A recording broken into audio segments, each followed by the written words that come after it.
이제 바로 이어서 두 번째 세션을 진행하도록 하겠습니다. 저희 두 번째 세션의 주제는 디지털 경제로의 전환을 위한 아세안 영내 협력입니다. 이번 세션에서는 저희가 두 개 주제로 나눠서 진행을 하도록 하겠습니다. 먼저 영내 디지털 생태계, 그리고 경쟁력 있는 디지털 경제 시장으로의 도약이라는 제목으로 진행을 하도록 하겠습니다. 여기 좌장님과 연사분들이 연단 위에 올라와 계신데요. 5개 아세안 회원국들이 국가 사업에 대해서 개괄적으로 설명을 해주실 예정이고, 디지털 인프라를 어떻게 영내 구축을 했는지, 인터넷, 5G 네트워크, 보안 센터, 그리고 또 규제 틀을 어떻게 고안했는지 발표를 해주실 예정입니다. 저희 좌장님을 먼저 소개해드리도록 하겠습니다. 대외 경제정치연구원의 김남석 동남아 대항주팀의 부연구위원님께서 진행을 해주실 예정입니다. 큰 박수로 모시겠습니다. 네, 감사합니다.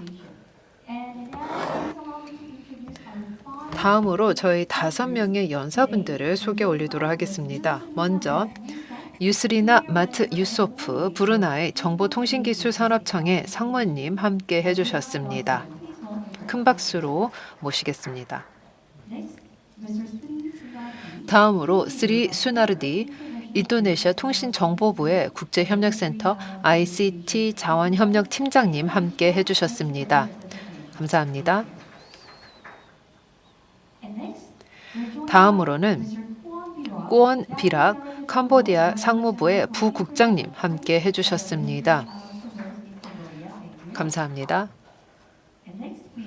다음으로는 zuaida 압둘라 말레이시아 투자개발청의 서비스 개발 담당 이사님 함께 해주셨습니다. 마지막으로 와와 루인 미얀마 교통통신부의 통신공사 국장님 함께 해주셨습니다. 대단히 감사합니다. 제가 간략하게 저희 좌장님 또 연사분들을 소개해 드렸는데요. 이제 저희 첫 번째 발표를 듣도록 하겠습니다. 첫 번째 발표는 유스리나 마트 유소프 상무님, 브루나이 정보통신기술산업청의 상무님께서 발표를 해주실 예정입니다. 브루나이 다루살람의 5G 인프라 개발을 위한 브루나이의 노력이라는 제목으로 발표를 해주실 예정입니다. 연단으로 모시겠습니다. 이제 발표 잘 청해 듣도록 하겠습니다.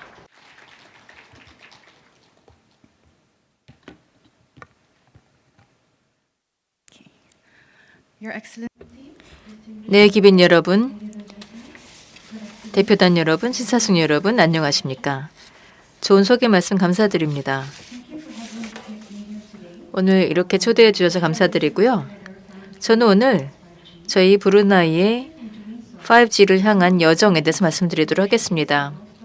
이렇게 하면서 저희의 지금까지 성과에 대해서 자랑을 하고자 하는 것보다는 저희가 어떠한 원칙으로 또 어떠한 방식으로 지금까지 이러한 성과를 이루어냈으며 또 이를 통해서 우리가 관련된 당사자들과 함께 서로 호혜적인 관계를 만들어 왔는가를 말씀드리겠습니다. 먼저 브루나이에 대해서 잠깐 소개를 드리고 또 통신 부문의 개혁을 말씀드리면서 디지털 경제 협의회를 말씀드리고 저희의 5G를 향한 여정에 대해서 말씀드리겠습니다. 먼저 브루나이 소개를 드리자면 저희가 인구는 현재 50만이 조금 안 되고요. 그리고 국토는 5,765제곱킬로미터입니다. 다시 말해서 작은 나라다라는 것이고요.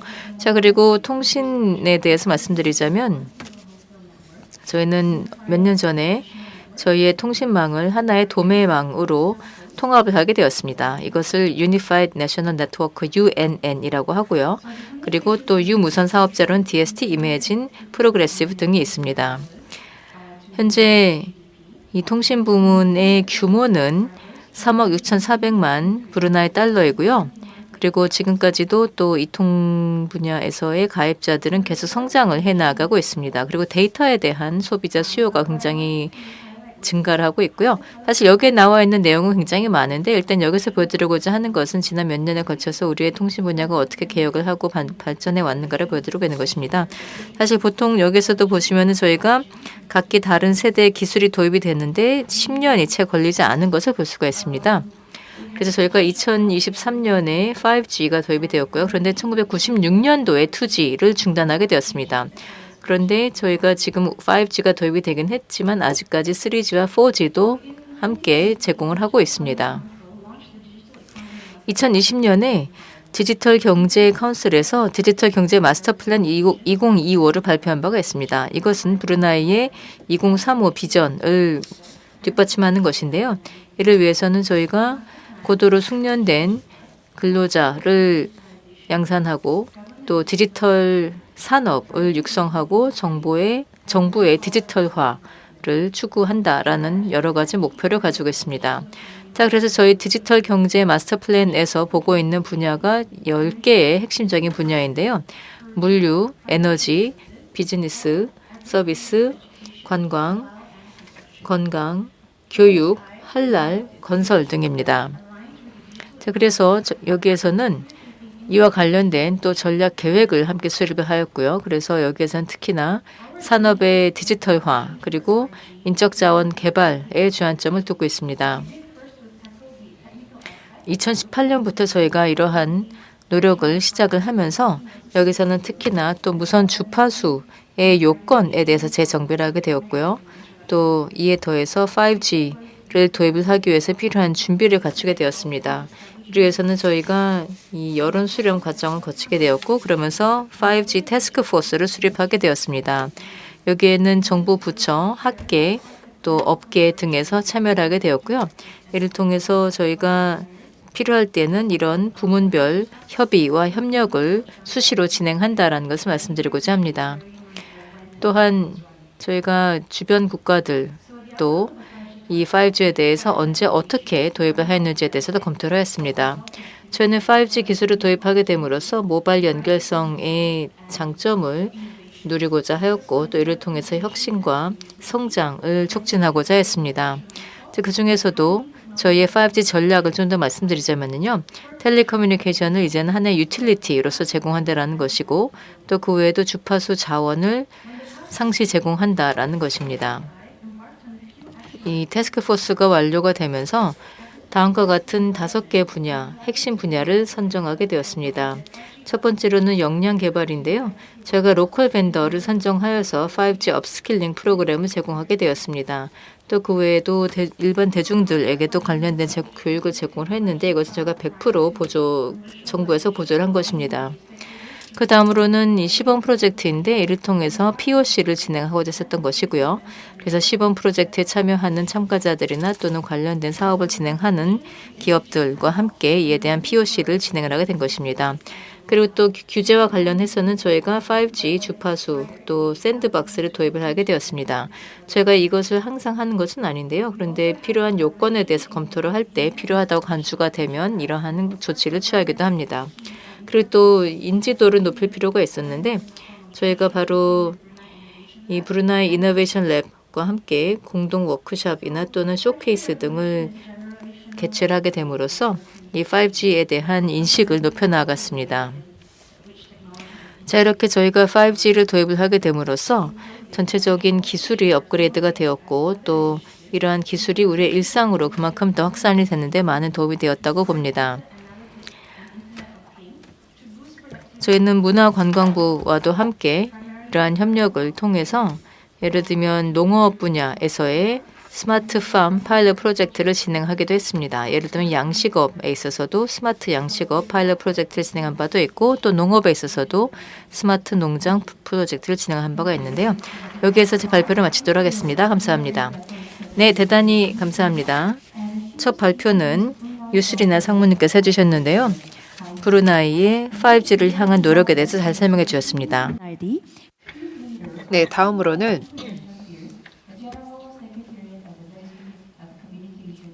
인도네시아 통신정보부의 스리 수나르디 국제협력센터 ICT 자원협력팀장님께서 디지털 인프라 인도네시아 디지털 전환의 핵심 요소라는 제목으로 발표를 해주실 예정입니다.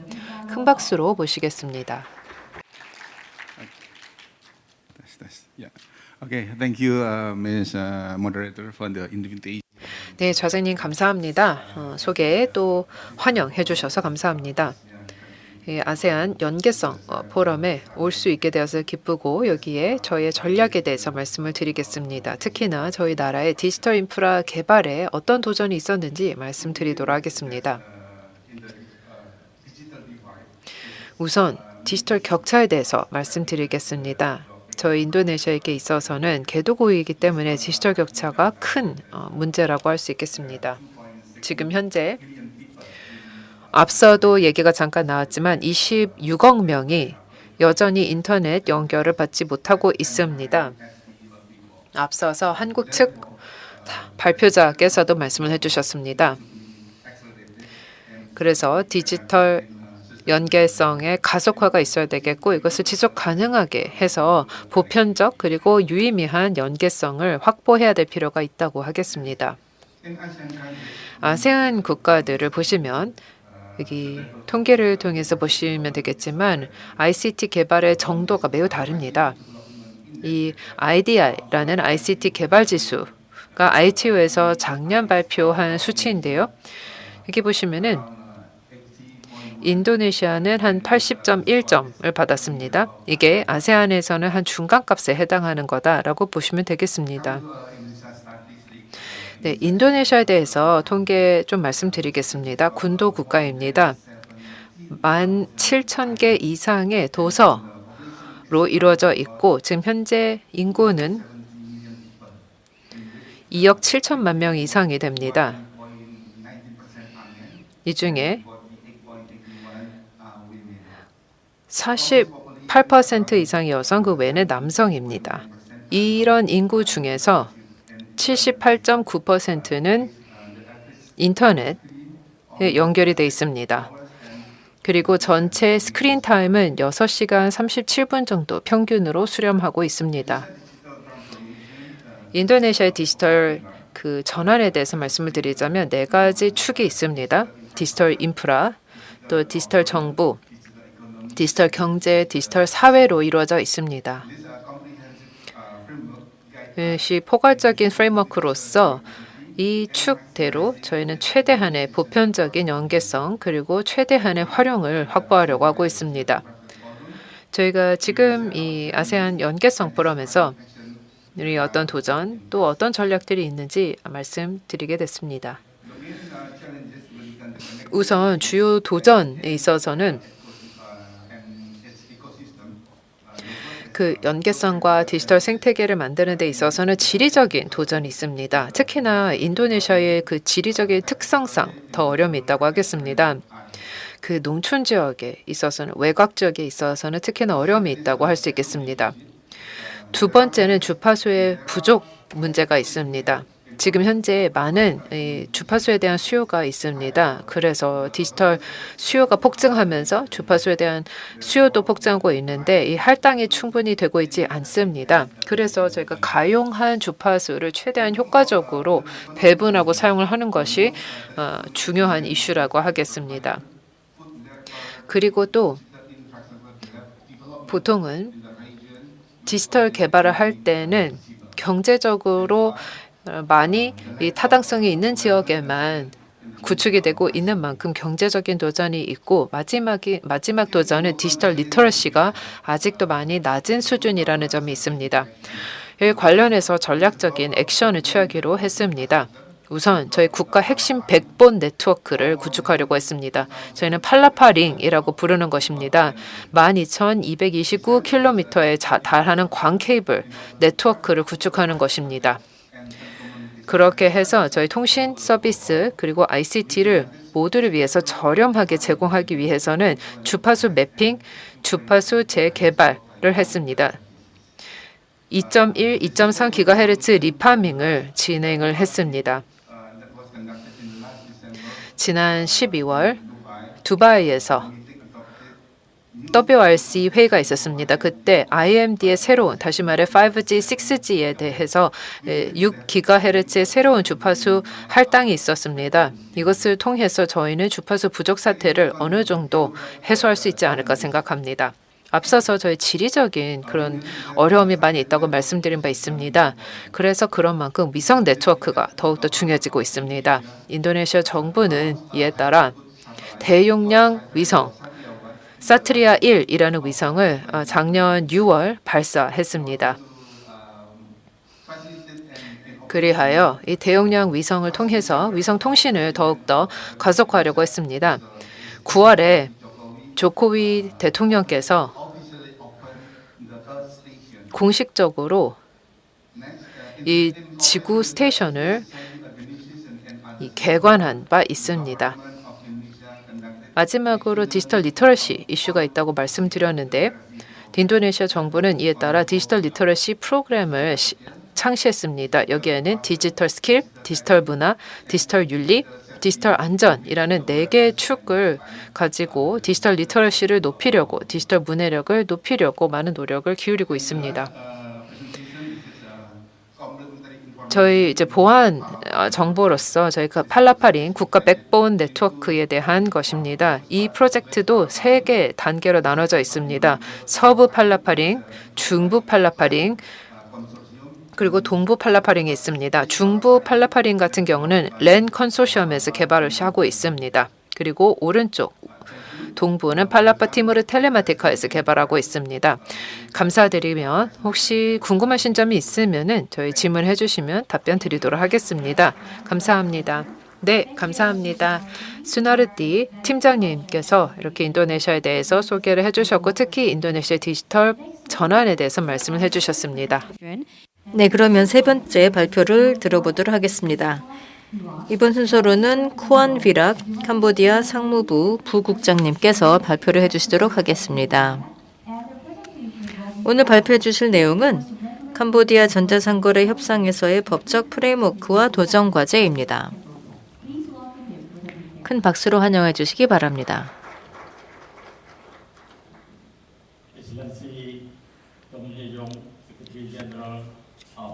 김혜용 한 아세안 센터 사무총장님,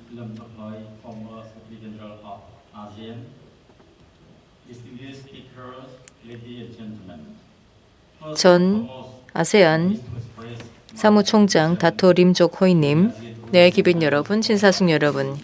먼저 저를 오늘 이 자리에 초대해 주신 한 아세안 센터에 감사의 말씀을 드리는 바입니다. 저는 오늘 캄보디아 전자상거래 협상에서의 법적 프레임워크와 도전 과제에 대해서 말씀드리고자 합니다.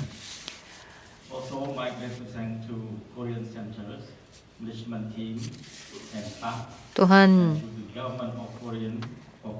한 아세안 센터의 관계자분들 또 한국 정부에도 저희에게 보여주신 지원에 대해서 또 협력에 대해서 감사의 말씀을 드리고자 합니다.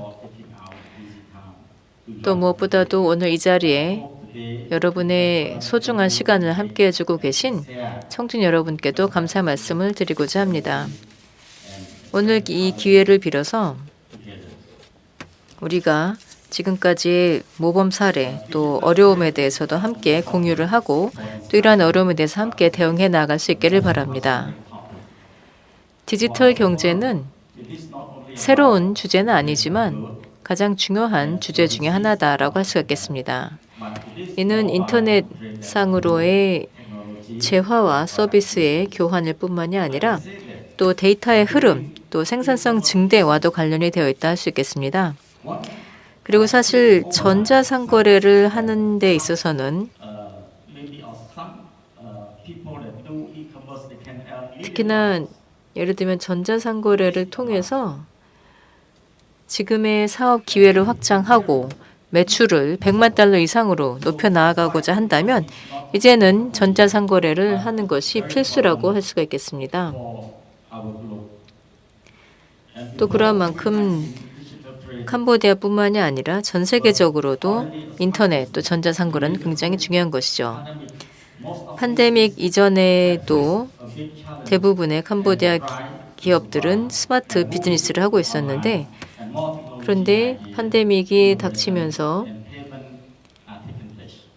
이와 관련해서 어려움을 극복하기 위해서 인터넷으로 많이들 비즈니스를 옮기게 되었습니다. 자, 그러면 이와 관련해서 이제 캄보디아에서의 전자상거래 현황을 말씀드려 보도록 하겠습니다. 현재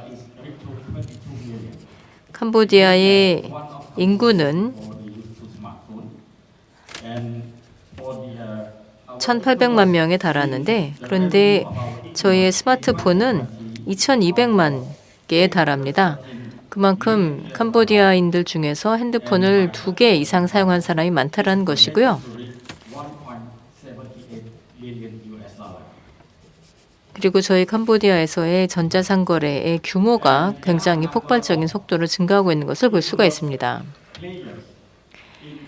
현재 캄보디아에서 이커머스와 관련된 플레이어들이 굉장히 다양한데 예를 들면 이커머스 시장 쪽에서는 마켓플레이스 쪽에서는 틱톡, 페이스북 등등이 있고요. 그리고 또 택시 쪽으로는 그랩도 있고 타다. 그리고 이 페이먼트 분야에서는 윙, ABA, 비자, 마스터카드 등과 같은 핵심 플레이어들이 모두 캄보디아에 진출해 있습니다. 그리고 규제와 관련해서 말씀드리자면 캄보디아에서는 또 최근에 전자상거래 법을 도입을 하였습니다. 이 법에 따라서 정부에서도 전자상거래를 적극적으로 촉진을 할 필요가 있습니다. 또한 캄보디아는 다양한 협상에도 참여하고 있는데요. 그래서 RCEP 또 CCFTA에도 참여하고 있고 또 안스파타에도 참여하고 있습니다. 물론 또 저희가 과거의 경험을 통해서 몇 가지 도전 과제가 있는 것을 볼 수가 있는데 예를 들면 첫 번째로는 국가의 입장에 대한 준비, 또 국가의 레디니스, 또 그 외에도 개발 격차나 아젠다 등등입니다.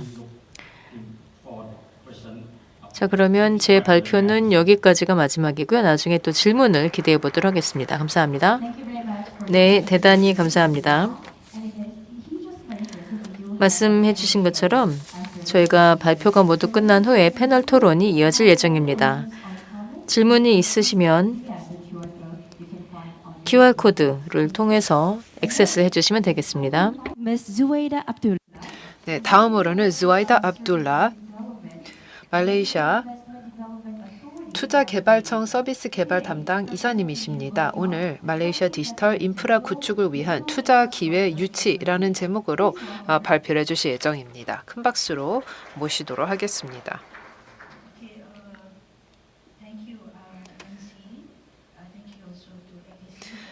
네, 사회자님 감사합니다. 또 한 아세안 센터 측에 저희를 초청해 주신 것에 대해서 감사 말씀드리겠습니다. 저는 투자개발청에서 왔기 때문에 저희가 어떤 정책 또 인센티브 그리고 사업들이 있는지 그래서 투자 유치를 어떻게 하려고 하고 있는지 말씀드리도록 하겠습니다. 저는 그 투자개발청에서 일을 하고 있는데 저희 투자산업부 소속입니다. 여기에서 저희는 제조업 그리고 서비스 분야에 투자를 유치하는 것을 명받아서 일을 하고 있는 국가 부처입니다. 오늘 저는 저희의 블루프린트 이런 이정표 또 청사진에 대해서 말씀드리도록 하겠습니다. 디지털 관련된 마스터 플랜도 있습니다. 꼭 인프라뿐만이 아니라 디지털 서비스 관련한 내용도 있습니다. 저희가 가지고 있는 행동 계획 또 타겟을 보면은 사실 조금씩 다를 수는 있겠지만 이 마스터 플랜의 주요 목적은 동일하다고 보시면 되겠습니다. 다시 말해 말레이시아를 이제 디지털 경제 허브로서 만드는 것이고 2040년까지 그렇게 만드는 2030년까지 이렇게 만드는 것이 있습니다. 그리고 GDP도 22.6% 상향시키는 것이 있습니다. 저희 디지털 인프라를 더 강화시키고 구축하는 것을 핵심 사업으로 두고 있습니다. 그렇게 하기 위해서는 투자를 유치하는 것이 중요하다고 하겠는데요. 이 청사진 하에는 저희가 디지털 투자를 최소 한 70억 그 RM, 다시 말해 거의 미화 기준으로는 한 150억 불을 유치를 해야 된다는 것을 의미합니다. 그렇게 해서 저희 디지털 서비스를 많이 보완하고자 하고 있습니다. 저희 정책에 따라서 저희는 이제 기업과 사람들이 또 공공 분야에서 필요로 한 서비스를 받고 또 AI, 블록체인, IoT 등의 이런 기술에 초점을 두고자 하고 있습니다. 다음 장표를 보시면은 이 산업 발전과 관련된 마스터 플랜입니다. 이것은 특히나 제조업 부분에 큰 포커스를 두고 있습니다. 이 마스터 플랜에 따르면 다양한 사업들이 나와 있습니다. 이것을 통해서 저희 제조업이 앞으로 장기적으로 회복 탄력성을 가질 수 있도록 하는 것이 있습니다. 혁신을 개선하고 생산성 또 효과성을 더욱더 향상시켜서 그리고 그렇게 하는 데 있어서 디지털 전환할 수 있도록 돕는 것을 골자로 두고 있습니다. 이 장표는 아마 여기 계신 모든 분들이 이제 각국을 이제 홍보하고 투자 유치를 하려고 하는 데 있어서 중요하게 생각하실 만한 부분들인데요. 말레이시아는 실제 FDI에 있어서는 외국 대외적인 그런 정책을 많이 차용하고 있습니다. 그리고 또 이런 기업 친화적인 환경을 조성하려고 하는 것뿐만이 아니라 아주 훈련된 인재를 가지고 있고 지속 가능성 이니셔티브도 많이 있고 저희의 위치 자체도 매우 전략적으로 지리적 입지를 가지고 있으며 탄탄한 인프라를 가지고 있고 빠른 디지털화 채택을 하고 있습니다. 네, 이거는 디지털 투자청에 대한 내용입니다. 제가 속해 있는 이 투자 개발청 그리고 또 말레이시아의 디지털 경제 공사인 MDEC와 같이 함께 일을 하고 있는 곳입니다. 디지털 투자청은 이 투자자 중에서 디지털 부분에 투자를 하고자 하는 이런 투자자를 지원하는 역할을 가지고 있습니다. 만약에 기업이 말레이시아에 와서 이제 투자를 하는 데 있어서 뭐 인재 확보라든지 기타 여러 이슈가 있을 때 이 DIO가 많은 지원을 제공할 수 있습니다. 또 세제 혜택에 대해서도 말씀드리겠습니다. 두 가지가 있습니다. 재정 그리고 비재정 그런 제도가 있습니다. 저희 마이다에서는 디지털 생태계 가속화 제도가 있습니다. DSEC라고 하는 것인데 투자 세제 공제, 세액 공제이라든지 혹은 소득세를 혹은 법인세를 일부 면제해 주는 것이 있습니다. 그리고 또 다른 제도는 이 비과세적인 이슈인데요. 기업을 지원하는 데 있어서 뭐 예를 들어서 기업이 외부로부터 장비를 조달을 한다든지 수입을 하고 싶다 혹은 외국인 노동자를 채용하고 싶다 할 때 혹은 이제 지분 투자를 하는 데 있어서 그 규제 완화를 원하실 때 저희가 지원을 제공을 해드리는 것입니다. 저희 디아오의 지금까지의 실적을 보여드리는 것입니다. 2021년 1월부터 작년 6월 기준까지 한번 보시면은 실제 거의 지금까지 240억 이상에 해당하는 디지털 투자가 승인받은 바 있습니다. 2년 반밖에 되지 않았는데 이 정도의 투자 유치를 한 바 있습니다. 이렇게 해서 뭐 새로운 일자리도 많이 창출하기를 바라고 있습니다. 데이터 엔지니어, 데이터 사이언티스트, 데이터 애널리티스트를 많이 육성을 하고 그리고 또 디지털 전환을 하는 데 있어서 영세한 기업들 또 중소기업의 전환을 지원하고 있고 그리고 이런 승인받은 기업들 예를 들어서 뭐 AWS, GDS, BDC, YTL 등과 같은 이런 기업들이 또 말레이시아와 디지털 기술 인재, 인적 자원 교육 양성 그런 프로그램도 함께 하고 있습니다. 네, 이것으로 마무리하도록 하겠습니다. 경청해 주셔서 감사합니다. 네, 좋은 발표 준비해 주셔서 감사합니다. 다음 발표 이어서 진행하겠습니다. The first half of 네, 저희 두 번째 세션의 마지막 발표를 듣도록 하겠습니다. 와와 루인 미얀마 교통통신부 통신공사 국장님께서 발표를 해주시도록 하겠는데요. 미얀마의 디지털 경제 도입 현황 설명해 주시겠습니다. 큰 박수로 환영해 주시기 바랍니다. 네, 기빈 여러분, 한 아세안 센터, 또 아세안 사무국 관계자 여러분, 신사숙 여러분, 안녕하십니까? 저는 오늘 미얀마에서의 디지털 경제 이행 현황에 대해서 말씀드리겠습니다. 저희는 미얀마에서 디지털 경제를 도입하기 위해서 관련된 디지털 경제 프레임워크를 마련하였습니다. 그리고 관련하여서 2017년 말에는 디지털 경제 발전위원회를 설립하게 되었고요. 디지털 경제에 대한 저희의 미션 스테이트먼트를 말씀드리자면 디지털 변혁, 디지털 정부, 디지털 무역을 가능하게 하여 디지털 경제를 모든 분야에 확산하여 포용적이고 지속 가능한 사회 경제 발전을 이루어낸다는 것입니다. 그래서 디지털 변화, 디지털 정부, 무역, 사회 모든 것이 다 합쳐진 것이 바로 디지털 경제라 할 수 있겠습니다. 자, 그리고 다음으로는 미얀마에서의 전자정부 도입 현황에 대해서 말씀드리겠습니다.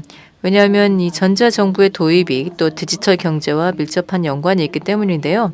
관련하여서 저희는 전자정부 마스터 플랜 2030을 수립한 바가 있습니다. 이를 통해서 정부에서 좋은 거버넌스를 구축하고자 하고요. 또 시민들의 참여를 통해서 공공부문의 관리 역량을 강화하고자 합니다. 또한 전체적인 거버넌스 과정에서의 투명성과 책임성을 강화하고자 하고요. 또한 디지털 정부, 즉 효과적인 서비스를 제공할 수 있는 디지털 정부가 되고자 하는 것이고 민관 협력을 강화하고자 합니다. 자, 그리고 전자정부 전략을 위해서 저희가 전략 프레임워크를 수립한 바가 있습니다. 저희 비전은 전자정부에서 디지털 정부, 여기에서 더 나아가 디지털 경제로 탈바꿈한다는 것입니다. 여기에서는 정부가 주도하여 전자정부 시스템을 구축을 해 나아갔고요. 또 이와 관련하여서는 민관 협력 뿐만 아니라 또 관련된 이해 당사자들이 함께 참여를 하면서 협력을 해 나가고 있습니다. 또 이를 위해서는 사실 막대한 투자가 필요한데요. 정부의 클라우드 센터라거나 또는 서비스 센터 등이 필요한데 그래서 저희가 정부 내에서 이와 관련된 협력을 통해서 현재 이러한 프로젝트를 추진해 나가고 있고요.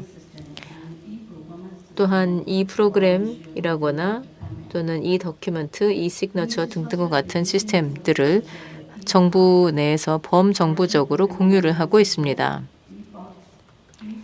또 그 외에도 이 허브, 또 이 파스포트 등이 있는데 여기에서는 통합된 정부 플랫폼이 이루어진 것입니다. 이렇게 하게 됨으로써 모든 정부 부처에서 공동으로 활용을 하게 되는 것이고요. 이 서비스 전달 또 그 외에도 관련 분야를 파악을 하여서 저희가 앞으로도 지속적으로 함께 공유할 수 있는 분야를 찾아 나갈 것이고요. 그리고 또 정부가 이러한 이 정부 시스템을 활용하여서 대민 서비스를 지속적으로 개선해 나가고자 합니다. 또한 이 정부 로드맵 2030을 수립하였는데요. 그래서 이 로드맵에 따라서 저희가 단계적으로 차근차근 저희의 목표를 추진해 나가고 있습니다. 여기서 보시면 단기간에 이니셔티브가 있고 또 단기, 중기, 장기 목표들이 있습니다. 그래서 보시면은 단기간의 이니셔티브는 어떠한 내용인지 또 단기의 프로젝트는 어떠한 것인지를 정리해 놓았는데요.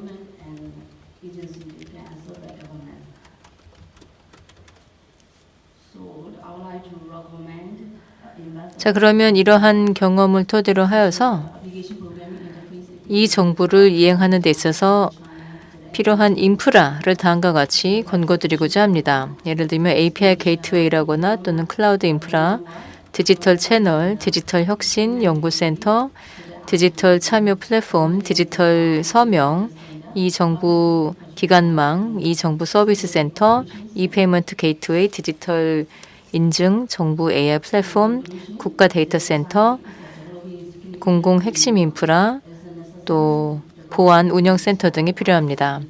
그럼 결론을 말씀드리자면요. 디지털 사회는 현재 미얀마에서 상당히 진전을 이루고 있다는 것입니다. 또 안전하고 보안을 갖춘 ICT 인프라를 갖추기 위해서는 디지털 사회를 빨리 발전시킬 필요가 있습니다. 이렇게 하기 위해서는 하드웨어, 소프트웨어 인프라가 모두 필요하고요. 그래서 지금 현재 저희는 미얀마 이거버넌스 마스터 플랜에 이러한 내용들을 포함을 해서 추진해 나가고 있습니다. 관련하여서도 필요한 법규나 또는 절차를 지속적으로 마련해 나갈 것입니다. 제 발표는 여기까지입니다. 감사합니다. 네, 감사합니다. 저희의 5분의 발표자 모두에게 다시 한번 훌륭한 발표에 대해서 감사 말씀드립니다. 자, 그러면 저희가 세션 1에서도 그랬듯이 이제 패널 토론 시간을 갖도록 하겠습니다. 그러면 저희 좌장님께 마이크를 넘기기 전에 잠깐 말씀드리자면요. 또 QR코드를 통해서 저희가 수집한 질문을 패널 분들께 화면을 통해서 보여드린다는 점을 말씀드리고자 합니다. 자, 그럼 저희 좌장님을 모시도록 하겠습니다. Thank you very much for 네, 좋은 말씀 해주셔서 정말 감사합니다. 이 세션에 함께 할 수 있게 되어서 좌장으로 함께 할 수 있게 되어서 대단히 기쁘게 생각합니다. 저희 각 연사분께서 아주 명확하게 그 국가 어젠다에 대해서 발표를 해주셔서 아주 잘 들었습니다. 사실 요즘 들어서 저는 디지털 전환 이슈라든지 혹은 디지털 무역 이슈에 대해서 정말 많이 일을 하고 있습니다. 특히 아세안 지역에서 일을 많이 하고 있는데요. 21세기의 국가 경제의 그 선진 정도를 보는 것은 디지털 그 혁신, 디지털 전환의 정도라고 할 수 있겠습니다. 그래서 이번 세션은 매우 중요하지 않나 생각합니다.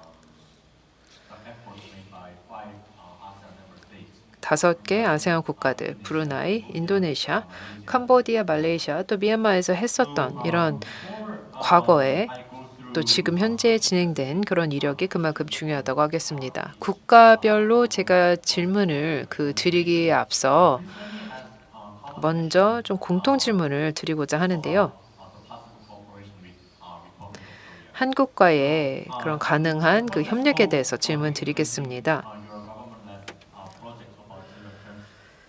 이런 각국 디지털 전환 또 디지털 경제 청사진을 이행하는 과정에서 한국이 어떤 역할을 취할 수 있는지 말씀해 주실 수 있다면 감사하겠습니다. 한국에게 거는 기대가 있다면 어떤 기대가 있는지 말씀 듣도록 하겠습니다. 브루나이로부터 먼저 들을까요? 네, 대단히 감사합니다. 먼저 말씀드리자면 한국은 기술 개발과 이행에 있어서 선도적인 국가로 잘 알려져 있습니다. 바로 이런 전문성과 경험을 활용을 하는 것이 저희 브루나이와 같은 국가들에게도 도움이 될 것이라고 봅니다. 저희는 통신 장비를 제조하지는 않습니다. 그런 만큼 기술 발전에 대한 담론을 이끌어가는 국가들에 대한 팔로워라고 할 수가 있겠고요. 그래서 결국 또 저희가 이를 토대로 해서 저희의 목표를 만들어 나아가는 것인데, 자, 그러면 질문하신 내용에 대해서 답변을 드리자면 또 사실 오전에도 다른 발표자분들께서도 말씀하셨지만 기술 이전이라거나 또는 예를 들면 유스 케이스를 더 확산할 수 있는 조언, 단지 5G뿐만이 아니고 또 다른 기술 분야에서도 마찬가지인데요.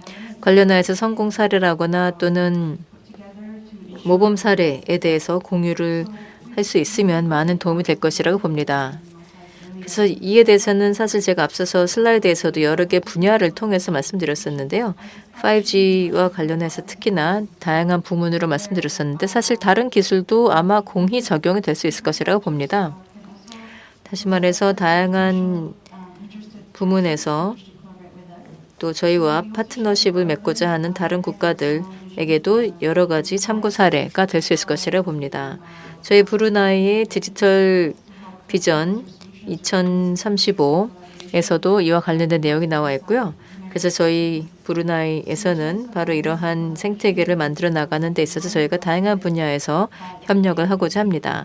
이 관심 분야라고 한다면 사실 굉장히 많습니다만 어쨌든 저희는 한국과 같은 나라와 협력할 수 있는 기회를 가질 수 있기를 바랍니다. 감사합니다.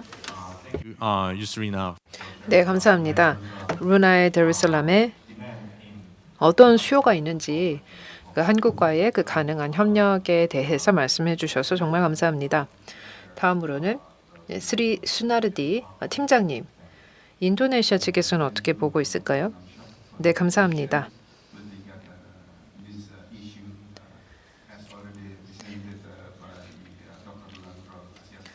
앞서서 그 아세안 사무국에서 이미 비슷한 말씀을 해주시긴 했지만 아세안의 ICT 마스터 플랜 2025에 대해서 얘기가 많이 나왔습니다. 여기에는 한 37개의 행동들이 있는데 그래서 이제 저희가 이행을 한 것도 있고 또 뭐 완료한 것도 있고요. 또 현재 진행형인 것도 있습니다.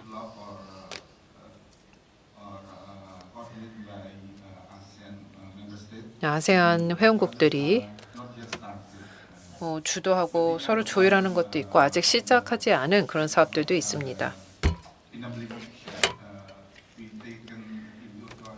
저희가 어떤 행동을 취해야 될지 볼 때 아세안 ICT 마스터 플랜에서 저희가 따온 것도 많이 있고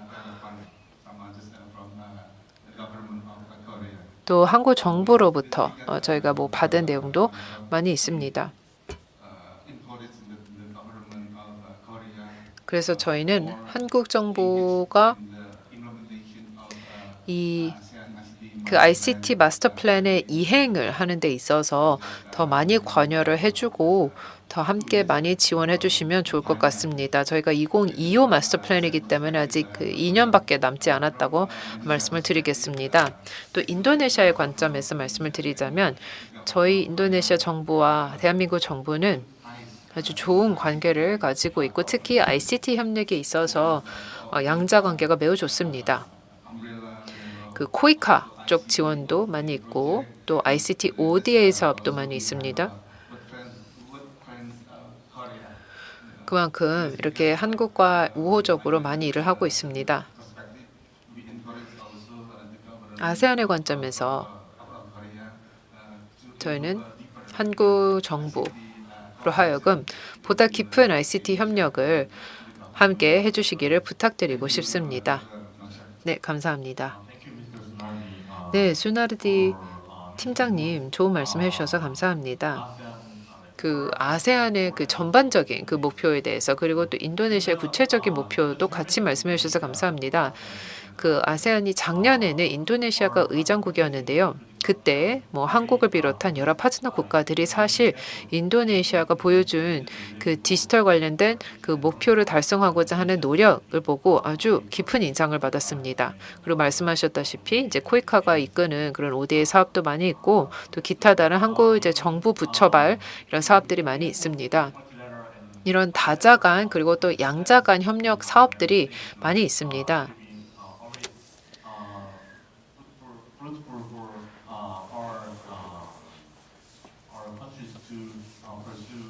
그만큼 국가 맞춤형 이제 최적화된 그런 계획을 수립을 하고 이걸 진행을 하면서 동시에 이제 다자 이런 계획도 같이 이제 추진해 나가는 것이 중요하지 않을까. 작년 인도네시아가 모범적으로 잘 보여줬듯이 그렇게 하는 것이 어떨까 생각합니다. 네, 캄보디아에 대해서 이제 쿠온 비라크님 말씀 부탁드립니다.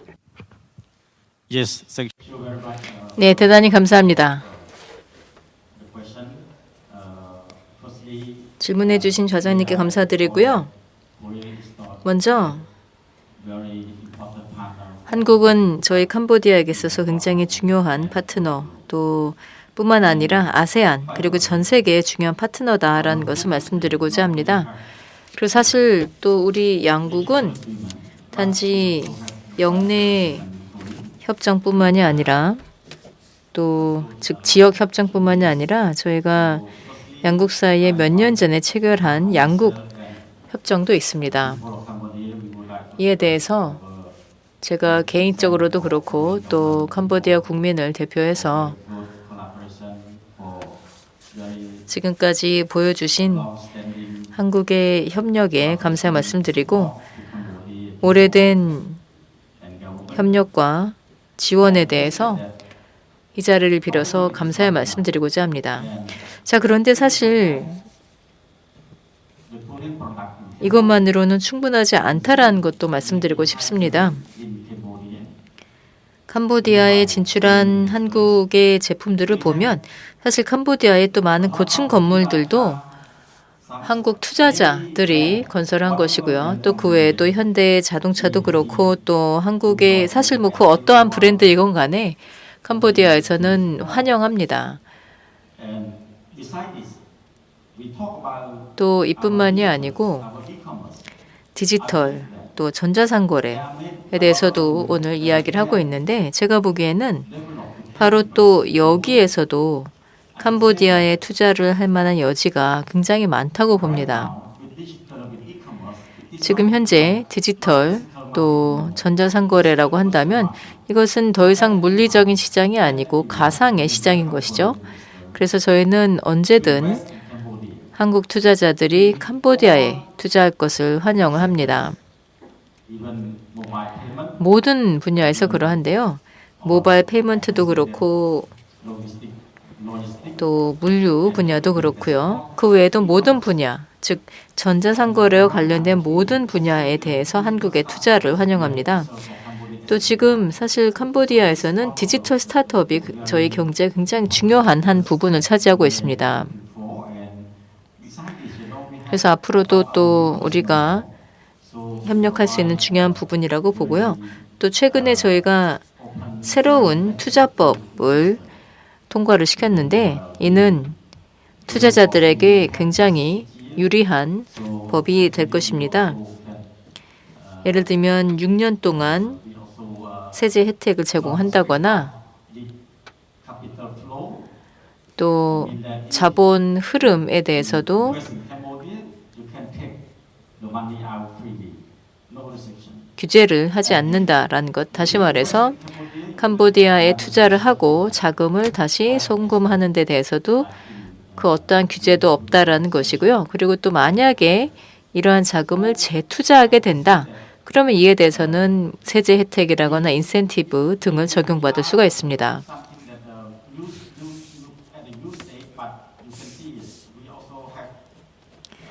그러한 만큼 저희가 또 새로운 단계로 나아가고 있는데 그런데 사실 또 캄보디아에서는 상당한 시장이 존재하고 있습니다. 단지 캄보디아 시장 또는 캄보디아 인구만 보는 것이 아니고요. 인근 국가들까지 보게 된다면 상당히 큰 규모의 시장이라고 할 수 있겠습니다. 또 RCEP에도 참여를 하면서 거의 뭐 전 세계 절반 인구에 달하는 인구에 접근할 수가 있다는 겁니다. 또 그 외에도 사실 캄보디아에서는 젊은 층이 굉장히 많고 또 젊은 근로자들이 많습니다. 그래서 한국에서도 근로하고 있는 캄보디아 젊은이들이 굉장히 많은데 저희가 이러한 만큼 서로 간에 호혜적인 협력을 계속 이어갈 수 있다고 봅니다. 이는 단지 또 양국 간의 관계뿐만이 아니라 결국은 우리가 글로벌 공급망에도 함께 기여를 할 수 있다고 봅니다. 다시 한번 말씀드리자면 언제든 캄보디아에 오시는 것을 환영하고요. 또 특히나 디지털 분야와 관련해서는 저희가 새로운 특별법을 통해서 또 새로운 이 조세 혜택을 제공하고 있다라는 것. 그래서 굉장히 좋은, 자세하게 설명드리긴 어렵지만 굉장히 좋은 새로운 법이 갖춰져 있다는 것을 말씀드렸습니다. 네, 감사합니다. 또 말씀하신 것처럼 캄보디아 시장에 참여하고자 하는 한국 기업들이 점차 더 증가하지 않을까 생각합니다.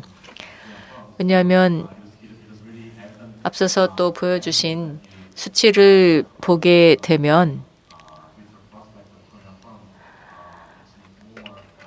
아직까지 이 한국 기업들의 진출이 많지 않은 것으로 보여서 또 그러한 만큼 앞으로 또 진출의 기회가 더 많을 것이라고 봅니다. 자, 그리고 이렇게 기업들에게 유리한 법적 개정이 이루어지게 된다면 또 한국 기업들이 캄보디아 기업들과 함께 협력할 가능성이 그만큼 높아질 것이라고 봅니다. Joaida Abdullah. 네, 말레이시아 관점에 대해서 그 주아이다 압둘라 이사님께 말씀 듣도록 하겠습니다. 많은 한국 그 기업들이 말레이시아의 디지털 경제 청사진 블루프린트에 대해서 많은 관심을 가지고 있는 것으로 알고 있습니다. 제가 알기로는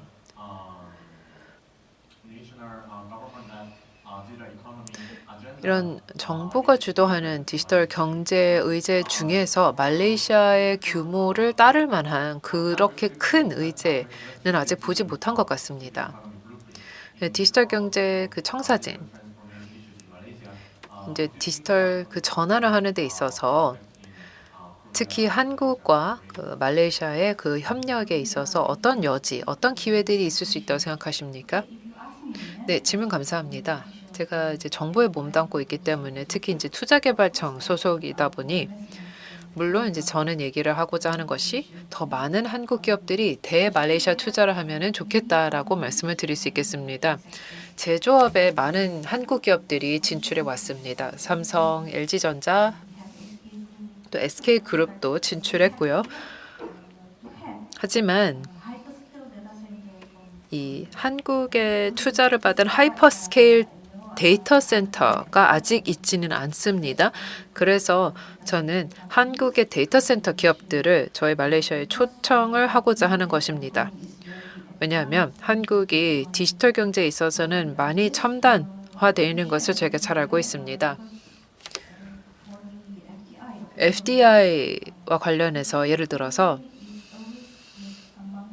사실 한국이 저희의 그 FDI에 기여하는 10대 국가 중 하나입니다. 2022년에는 총 14억 2천만 불 정도를 투자를 받았고 그리고 12만 9천 개 이상 일자리가 창출됐습니다. 이제 제조업이 주로 큰 비중을 차지하고 있는데요.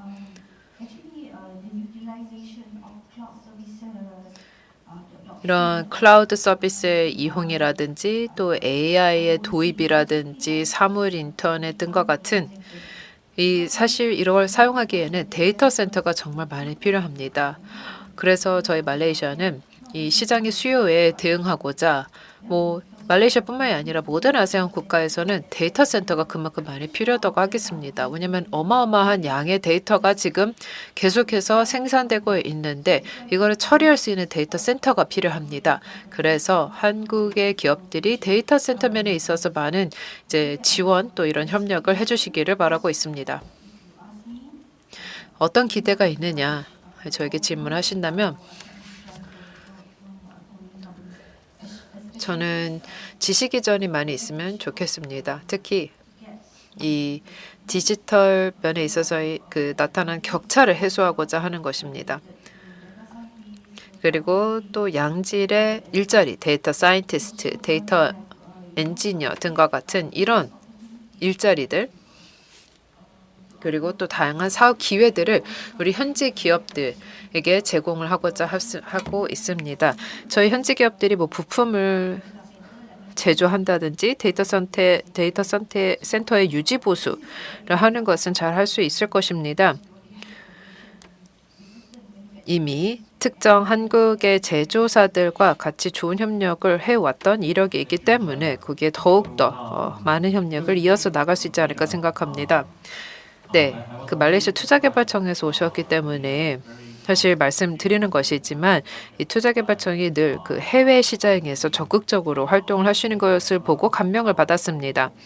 외국의 이런 기업들을 많이 유치를 한 바 있는데요. 제가 알기로는 투자개발청이 한국에는 이제 코트라가 카운터파트일 텐데 이제 코트라도 이제 대외 이런 투자를 유치를 하고 또 해외 여러 사무소들이 있고 아마 제가 알기로는 쿠알라룸푸르에도 사무소가 있습니다.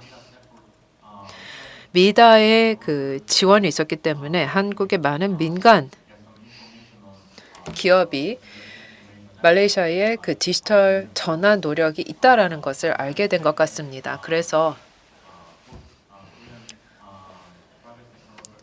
한국의 민간 기업 그리고 말레이시아의 기업들 또 근로자들이 아마 앞으로 이런 있을 양자 협력에 대해서 아주 높이 평가하지 않을까 생각합니다. 미다가 그만큼 잘 해주셨기 때문에 그런 것 같습니다.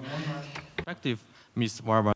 네, 그러면 다음으로는 미얀마의 관점을 말씀해 주시도록 하겠습니다.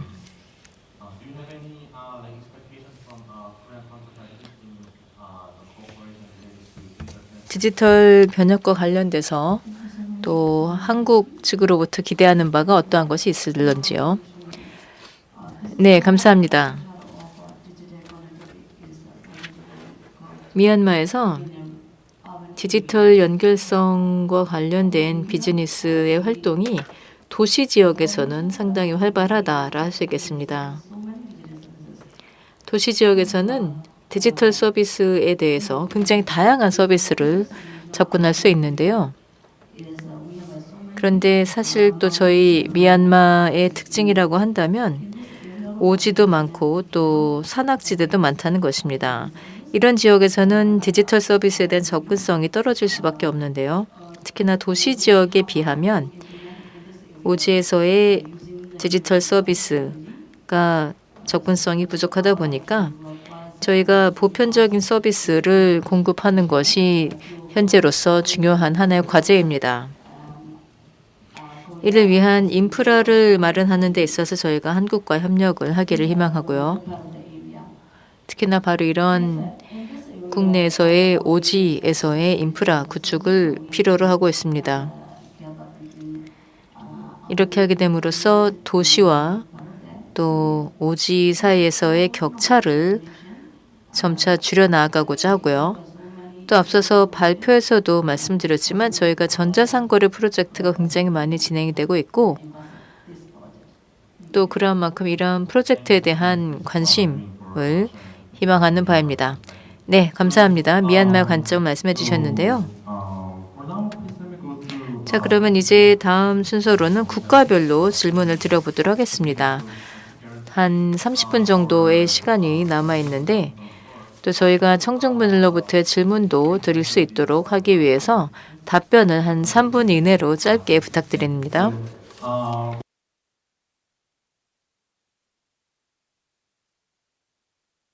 자, 그러면 브루나이에 대해서 말씀드리자면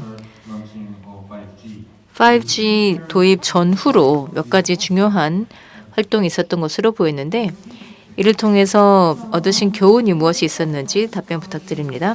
네, 짧게 말씀드리겠습니다. 저희 브루나이가 이런 태스크포스를 설립한 것은 처음입니다. 특히나 모바일 기술에 있어서는 그런데요. 저희가 그 전에 3G, 4G에서는 이렇게 한 적이 없었고 5G에 있어서만 바로 이런 태스크포스를 설립한 것이었습니다. 왜냐하면 5G는 상당히 혁신적일 것이라 생각했었기 때문이고 또 실제로 그런 것을 볼 수가 있습니다. 또 거의 모든 분야에 다 적용이 되는 것이고 그러다 보니까 규제 입장에서는 규제 장벽을 찾을 필요가 있었고 그래서 이러한 장벽을 또 이 일종의 조력 요소로 탈바꿈시킬 필요가 있었습니다. 또한 저희가 물론 그렇다고 해서 규제를 매일 바꾸겠다는 것이 아니라 혹시라도 혁신에 방해가 되는 규제가 있다라고 한다면 저희가 이를 수정을 해서 그래서 창의성과 혁신성을 촉진하는 방향으로 바꾸고자 했었다라는 것입니다. 아마 오전에 누군가 말씀하신 것 같은데요. 규제가 모두에게 다 적용이 되는 하나의 규제로 통용되는 시대는 지나갔다라는 것입니다. 다시 말해서 이제는 규제도 맞춤화가 될 필요가 있다는 것이고 또 5G 분야에 있어서는 결국은 협력과 또 호환성이 무엇보다 중요하기 때문입니다. 특히나 호환성이라고 한다면 단지 시스템을 통해서뿐만이 아니라 결국 그보다는 인적 자원의 즉 근로자들의 역량이 무엇보다 중요하다고 할 수 있겠습니다. 다시 말해서 인력들이 특정 기술이 가져다 줄 수 있는 장점에 대해서 제대로 이해를 하지 못한다면 사실 이를 제대로 활용하는 것이 어려울 것이라고 보고요. 그렇기 때문에 이에 대한 인식이 필요하다고 생각을 하였고 또 앞서서도 말씀하셨지만 이에 대해서 적극적으로 이야기를 하는 게 중요하다고 봅니다. 마스터 플랜이나 또는 뭐 협정 등에 대해서 그냥 읽고 넘어가게 된다면 이에 대해서 오해가 발생할 수도 있기 때문입니다. 그래서 이에 대해서 이야기를 하고 또 실제로 이러한 과정에 참여한 사람들과도 이야기를 하게 됨으로써 그래서 이에 대한 이해도를 높이고 또 관련하여서 다양한 각도에서 접근법을 또 해법을 찾는 것이 필요하다고 봅니다. 정부 입장에서도 그렇고 또 업계 입장에서도 그렇고요.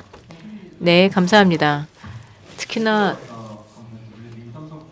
또 호환성이라거나 또는 규제 그리고 기술과 관련해서 보게 된다면 기술의 표준을 공유한다거나 또는 기술 인증과 관련된 요건을 공유를 하는 것도 특히나 디지털 기술의 협력에 있어서 굉장히 중요하다고 봅니다.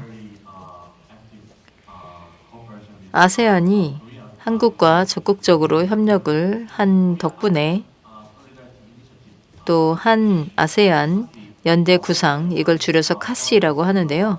이 카시 하에서 하나의 경제 프로젝트로서 추진이 되는 것이 바로 디지털 표준화, 디지털 기술 표준화의 협력입니다. 이를 통해서 한국과 아세안 국가들이 기술 이행 과정에서 인증 프로젝트에 대해서 공유할 수 있도록 하는 것입니다. 그렇게 하게 되면은 규제 측면에서 발생할 수 있는 장애물을 최소화할 수 있다고 봅니다. 네, 다시 한번 좋은 말씀 감사드리고요. Based on Mr. Sunardi 네, 인도네시아 발표를 통해서 제가 듣기도 했지만 인도네시아는 몇 개의 디지털 인프라 예를 들어서 뭐 팔라파링과도 같은 백본을 구축을 했고 또 주파수 파밍, 리파밍 다양한 위성 노력들을 한 것으로 들었습니다. 이런 구축을 다 했다면 이런 시설, 이런 인프라가 잘 활용되도록 어떤 보장 노력을 하고 계시는지 궁금합니다. 네, 좋은 말씀 감사합니다. 네, 말씀하신 대로 저희는 디지털 인프라가 정말 근본적이고 중요한 그 디지털 전환을 가능하게 하는 축이라고 생각합니다. 그리고 또 이런 인프라가 있으면 사실 이 의미가 있는 것은 이게 잘 활용돼야 되는데 활용이 돼서 디지털 리터러시에 기여를 하고 사람들의 디지털 스킬 역량을 더 강화하는 데 기여를 해야지만 의미가 있어진다고 생각합니다. 이런 점에 있어서 인도네시아 정부는 총체적인 그런 프로그램을 기획한 바 있습니다. 그래서 국민들의 디지털 문해력을 높이고 디지털 역량을 더 강화할 수 있도록 하는 것인데요. 앞서서 제가 발표를 통해서 말씀드리기도 했지만 지금 현재 디지털 문해력을 더 높이려고 전국적인 노력이 있습니다. 이게 저희 디지털 스킬, 또 디지털 문화, 디지털 윤리, 그리고 디지털 안전에도 접목이 돼 있다고 할 수 있겠습니다. 그리고 또 정부가 스스로만 일을 하는 것이 아니라 인도네시아 정부는 시민사회와 같이 협력을 하고 또 여러 당사자들과 같이 협력해서 디지털 문해력 프로그램을 설계하고 이것을 제공하고 있습니다. 그렇게 해서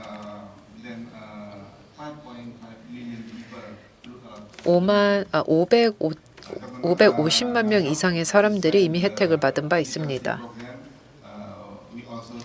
또 이런 디지털 문해력 프로그램 외에도 저희는 디지털 역량 개발도 많이 하고 있습니다. 저희 정부는 디지털 인재 스코어십 프로그램 DTS라는 프로그램을 개발해서 사람들의 디지털 역량 그리고 경쟁력을 더 강화하려고 하고 있습니다. 이렇게 인적 자원을 더 개발하려고 하는데 특히나 이제 ICT 또 디지털 분야에서의 이 인적 자원을 개발하려고 하는 것입니다. 이런 이를 대중을 상대로 하는 것도 있지만 정부 공무원 상대로 하고 있습니다. 작년에 이 사업을 통해서 8만 명 이상의 사람들이 이 프로그램에 등록해서 혜택을 받았습니다. 그리고 또 저희가 대학교 그리고 구글, 마이크로소프트 등과 같은 글로벌 플랫폼 기업들과 함께 협력해서 이런 교육 사업 그리고 역량 강화 사업을 함께 진행을 했다고 할 수 있겠습니다. 이런 프로그램을 제공하는 데 있어서 이 연계성 제공을 더 할 수 있지 않을까 생각하고 있습니다. 질문 감사합니다. 네, 역량 강화 사업에 대해서 예를 들어서 디지털 문해력 향상이라든지 여러 장학금 사업에 대해서 말씀을 해주셔서 정말 감사합니다. 저는 그런 사업들이 이 디지털 전환 이행하는 데 있어서 특히나 아주 많은 기여를 하지 않을까 생각합니다. 네, 캄보디아 사례로 넘어가겠습니다.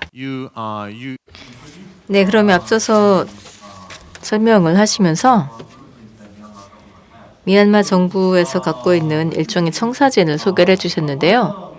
그러면 간단하게만 말씀을 부탁드리자면 전자상거래에 있어서 캄보디아가 당면한 도전 과제가 어떠한 것이 있다고 보시는지요? 물론 이제 앞서서 정부의 청사진, 즉 마스터 플랜에 대해서 말씀해 주셨지만 또 그 외에도 캄보디아 정부에서도 혹시라도 발생할 수 있는 도전 과제와 관련하여서 우려가 있을 수도 있다고 보는데 혹시라도 이와 관련하여서 어떠한 의견이 있으신지 말씀 부탁드립니다. 네, 물론 저희도 또 저희의 디지털 경제를 활성화하는 데 있어서 몇 가지 도전 과제가 있는 것이 사실입니다. 디지털 경제, 이 디지털 기술 자체가 급변한다라는 특성이 있고요. 그런 만큼 역량 강화는 필수적입니다. 또 그 외에도 여러 가지 어려움이 있는데요. 예를 들면 디지털 분야에 대한 전문성 부족,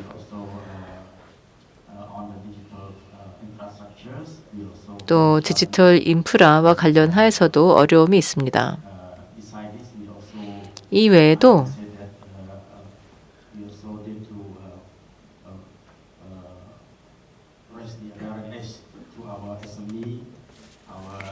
중소기업들에 대한 앞으로 특히나 이 분야에서의 중소기업의 발전이 더 필요한 상황이고요.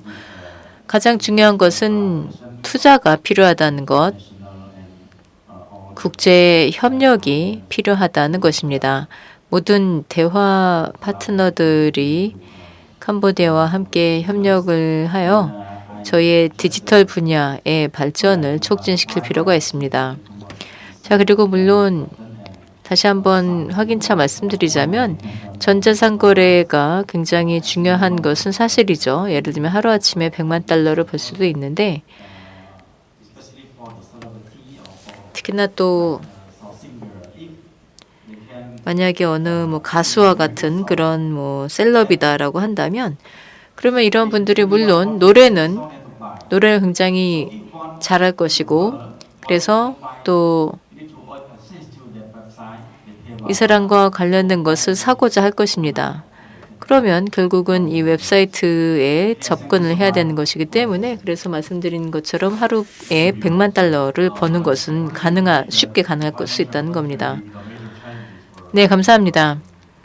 말씀하신 것처럼 캄보디아 정부에서 디지털 경제 프로젝트를 도입하는 데 있어서 이 재정적인 문제가 가장 클 것이다라는 것에 대해서는 동의를 하고요. 또 그런 만큼 결국은 또 주요 국제 기업들이 참여하도록 유치를 하는 것이 아마도 가장 중요한 과제가 되지 않을까 생각합니다.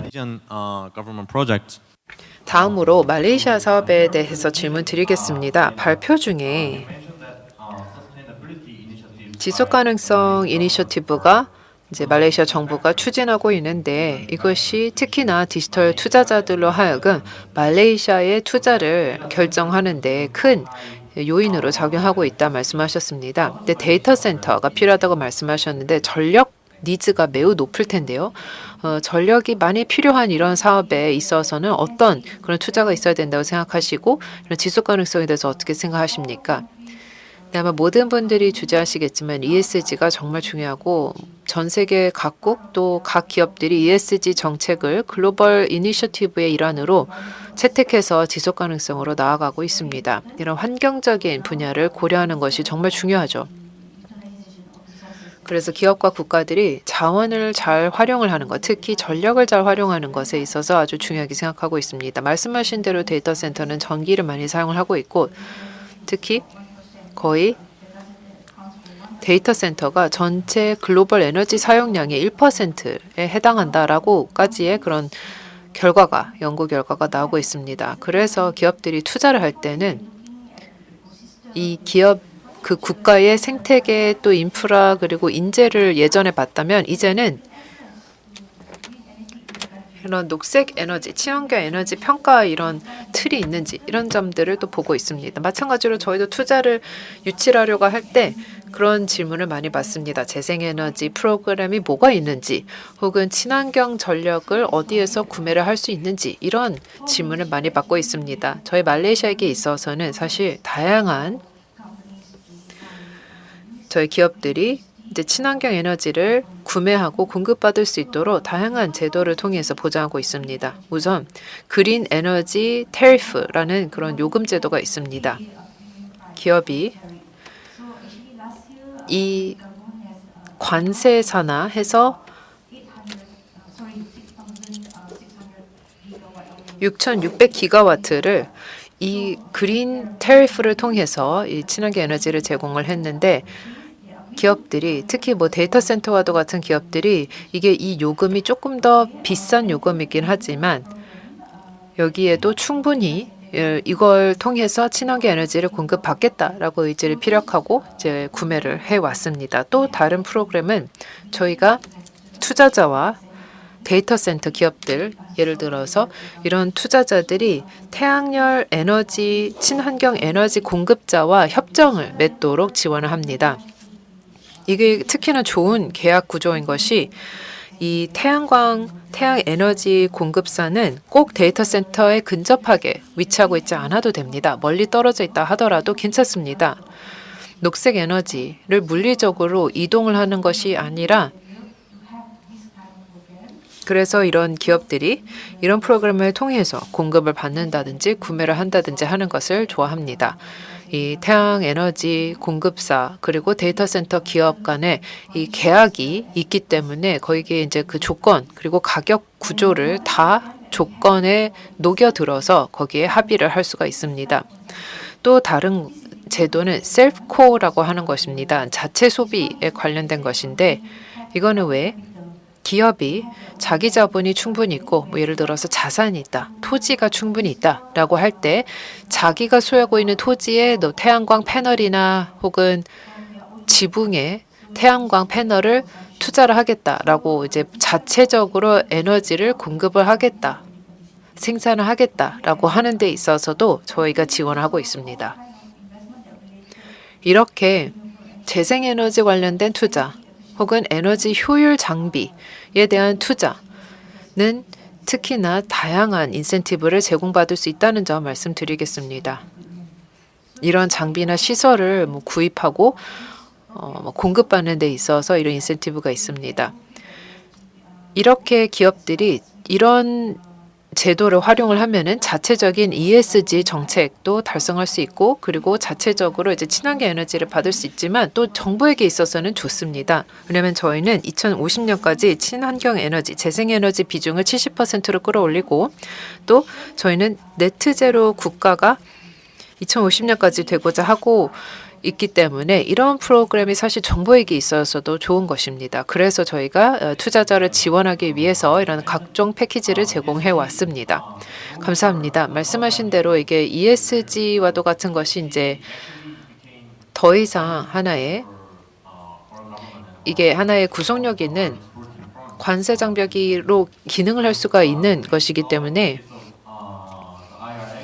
뭐 예를 들어서 미국의 IRA 법안이라든지 혹은 탄소 관련된 그 유럽의 그런 국경 관련된 메커니즘을 보면은 이 ESG가 실제 시급한 하나의 이제 장벽이 될 수 있다라는 것을 우리가 깨닫고 우리도 여기에 많이 대응을 하고자 하는데 저희가 아까 데이터 센터 얘기를 했기 때문에 질문을 드렸던 것입니다. 하지만 말레이시아 정부와도 같은 이제 이런 각국 정부가 뭐 네트 제로 그리고 다양한 이슈에 대해서 목표를 설정을 했는데 저는 그래서 데이터 센터를 말레이시아에서 잘 유치하는 것이 성공적인 사업이 되지 않을까 생각합니다. Based on 네, 그러면 또 앞서서 와와루인 국장님께서 미얀마의 디지털 경제 도입 현황에 대해서 발표를 해주셨는데요. 이 발표를 들으면서 특히나 전자정부 개발 계획에 대해서 깊은 인상을 받았습니다. 그런 만큼 이 프로젝트에 대해서 좀 더 질문을 드려보고자 하는데요. 혹시라도 또 이 전자정부 개발 계획에서도 어느 분야가 특히나 우선 과제로 책정이 되었는지요? 네, 사실 전자정부 프로젝트 하에서는 또 굉장히 다양한 활동이 있습니다. 첫 번째로는 안전하고 신뢰할 만한 전자정부 네트워크를 구축하는 것입니다. 이러한 네트워크를 구축해야만 전자정부 서비스를 전달하고 활용하는 것이 가능하기 때문이고요. 그래서 저희가 이와 관련하여서도 또 네트워크를 구축할 수 있는 계획을 마련을 하여서 이러한 인프라 자체를 먼저 갖추고자 합니다. 두 번째로는 디지털 신분 확인과 관련된 것인데요. 사실 이것은 디지털 경제 발전이나 또는 디지털 변환하고도 직결되는 문제라 할 수 있겠습니다. 저희 미얀마에서는 현재 국가 단일 ID 시스템을 마련을 하고 있는데요. 이는 다양한 분야에서 다 통용될 수 있는 것입니다. 전자정부, 전자상거래, 또 SNS 등등에서 다 활용할 수 있도록 하는 것을 목표로 하고 있습니다. 그리고 또 하나의 분야가 바로 디지털 금융 서비스입니다. 이는 전자정부 그리고 전자상거래 서비스의 발전을 위해서도 반드시 필요한 것이고요.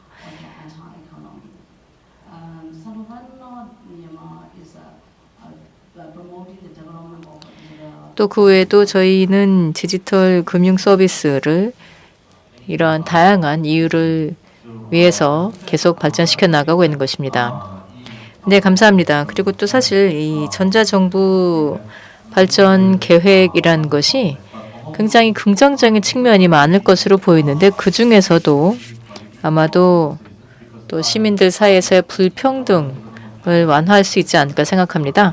왜냐하면 미얀마의 계획처럼 전자정부 프로젝트가 성공적으로 이루어지게 된다면 그러면 시민들의 공공행정 서비스에 대한 접근성이 또 그만큼 개선이 될 것이기 때문입니다. 왜냐하면 미얀마에서의 도시와 농촌 지역의 이 지역적인 분포도를 보게 되더라도 결국은 이러한 전자정부의 발전이야말로 결국은 공공 서비스에 대한 접근성의 불평등 문제를 해소하는 데도 많은 역할을 할 것이라고 봅니다.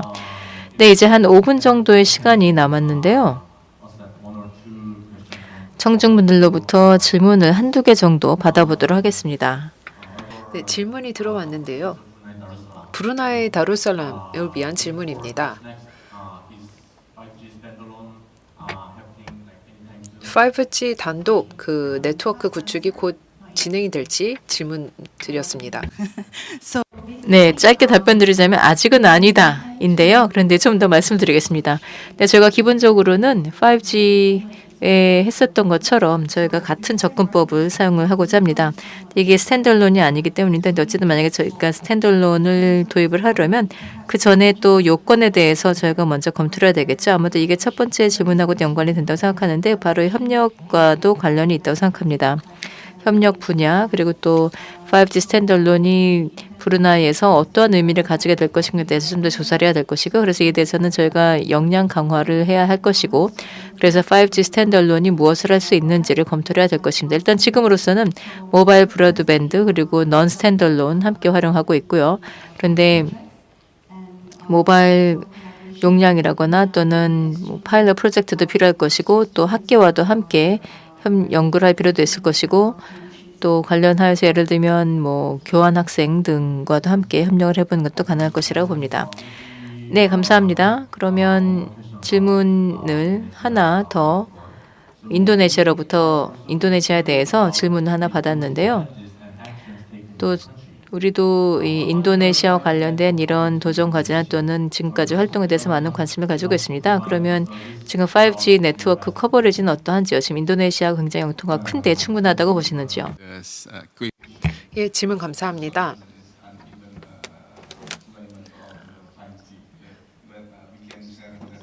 저희도 이제 5G로 나아가고자 하면은 좋을 텐데 이제 다른 나라들과 마찬가지로 저희도 이제 5G 계획을 했고 또 5G를 일부 이제 서비스 도입을 했고 지금 현재 이제 여정에 와 있기 때문에 앞으로 5G 네트워크를 이제 개발을 하고 하는 데 있어서 이 아세안 국가별로 좀 모습이 다르게 나타나지 않을까 생각합니다. 저희 인도네시아 같은 경우는 2021년부터 시작을 했다고 말씀을 드리겠습니다. 하지만 이 5G 서비스는 여전히 한 인도네시아 전역의 49개 도시에서만 서비스가 제공되고 있습니다. 물론 이제 저희는 이 정책은 전국 단위로 커버를 하는 것이 이제 골자이고요. 그래서 많은 남은 도시들이 이제 5G 서비스를 받고자 지금 기다리고 있는 실정이라고 하겠습니다. 아까 제가 발표를 통해서 말씀을 드리긴 했지만 저희가 그 주파수 관리를 위해서 리파밍을 해왔고 그렇게 해서 이 5G 광대역을 좀 더 할당을 할 수 있도록 노력을 하고 있습니다. 그렇게 하는데 이제 3G 서비스는 이제 철회를 시키고 이제 5G 서비스만 제공하려고 노력하고 있습니다. 2.3 기가헤르츠 정도를 제공하고자 하고 있습니다.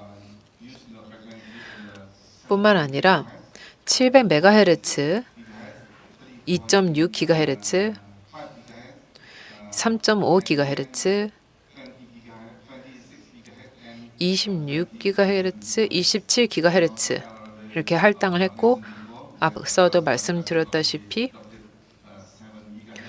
7 기가헤르츠를 이제 6G 서비스에 할당한 바 있습니다. 그리고 또 그렇게 주파수를 R&D 서비스에도 많이 할당했다고 할 수 있겠습니다. 그러면 다음 단계에 대해서 말씀을 드리자면 저희는 아날로그 스위치 오프, 다시 말해 700MHz 아날로그 스위치 오프를 한 이후 이제는 이걸 어떻게 주파수 경매로 올릴지를 지금 고민하고 있다고 말씀드리겠습니다. 감사합니다. 네, 지금 현재 진행 중인 이 디지털 인프라 관련된 사업을 명확하게 밝혀주신 것에 대해서 감사 말씀드립니다. 네, 이게 마지막 질문이었던 것 같습니다. 캄보디아에 대한 질문인데요. 캄보디아가 지금 국제 협력에 있어서 캄보디아의 전자상거래 전략을 이행하는 데 있어서 어떤 점을 기대하고 계시는지요? For the question. 네, 다시 한번 질문에 대해서 감사드립니다. 제가 이에 대해서 앞서서도 사실 캄보디아의 전자상거래에 대해서 국제 협력이 필요하다라고 직접적으로 말씀드렸었는데요. 특히나 역량 강화 또 금융 분야에서의 지원이 필요하다 할 수가 있겠고 또 그 외에도 저희의 규제 프레임워크 또한 공공 분야에서의 지원, 특히나 전자상거래에서 중소기업들의 역량을 강화하는 데 대해서도 지원이 필요할 것이고 또한 정부가 투자를 유치할 수 있는 정책을 마련하는 데 대해서도 지원이 필요하다고 봅니다. 네, 대단히 감사합니다. 이렇게 훌륭한 발표를 준비해 주신 여러분 모두에게 다시 한번 감사 말씀드리고요. 또 여러분들의 발표 덕분에 저희가 디지털 트랜스포메이션에 대해서 이 아세안 5개국의 디지털 전환과 관련해서 굉장히 생산적인 논의가 가능했다고 봅니다. 다시 한번 저희 패널리스트 분들께 큰 박수 부탁드립니다. 감사합니다.